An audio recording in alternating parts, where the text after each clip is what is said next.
بسم اللہ الرحمن الرحیم۔ السلام علیکم، کیسے ہیں آپ؟ امید ہے کہ آپ خیریت سے ہوں گے۔ ذلحجہ کی پہلی 10 راتوں کی اللہ پاک نے قرآن پاک میں قسم اٹھائی ہے، اور انہی ایام کی حضور صلی اللہ تعالیٰ علیہ وآلہ وسلم نے بے شمار فضیلت بیان کی ہے۔ کتابوں میں آتا ہے کہ ذلحجہ کی پہلی رات کو جو شخص یہ عمل کرے گا جو میں ابھی بتاؤں گا، تو اللہ پاک اسے 2 انعامات سے نوازیں گے۔ پہلا انعام یہ ہے کہ اللہ پاک اسے 25 سال کی عبادت کا ثواب عطا فرمائیں گے، یعنی عمل صرف 1 رات کا اور ثواب 25 سال کا۔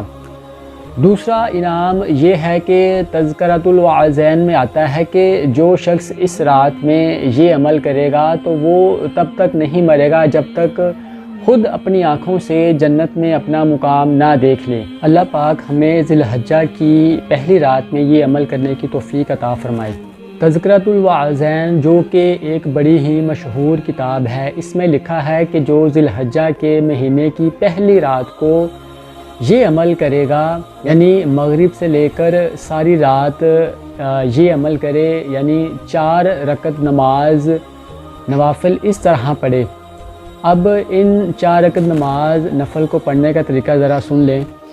آپ نے یہ 4 رکعت نماز نوافل اس طریقے سے ادا کرنی ہے کہ ہر بار ہر رکعت میں سورہ فاتحہ کے بعد یعنی الحمدللہ شریف کے بعد 25 بار سورہ اخلاص یعنی قل هو اللہ والی جو صورت ہے اس کو پڑھنا ہے۔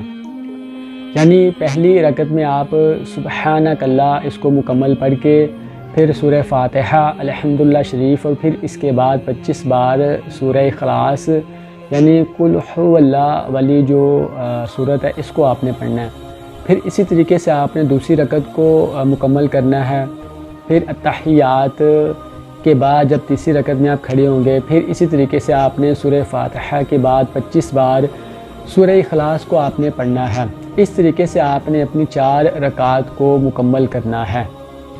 اگر پھر بھی کسی کو اس کی سمجھ نہیں آئی تو ڈسکرپشن میں میں نے اس کی تفصیل دی ہوئی ہے، آپ وہاں سے بھی اس کو پڑھ سکتے ہیں۔ اور ہاں ایک بات اور کہ آپ اس ویڈیو کو شیئر لازمی کریں، کہ ہو سکتا ہے کہ آپ کے شیئر کرنے سے کوئی ایک بھی اس پہ عمل کرے، اس کو پڑھ لے، تو یقیناً اس کا اجر و ثواب آپ کو بھی پورا دیا جائے گا۔ اللہ ہمیں عمل کی توفیق عطا فرمائے، آمین۔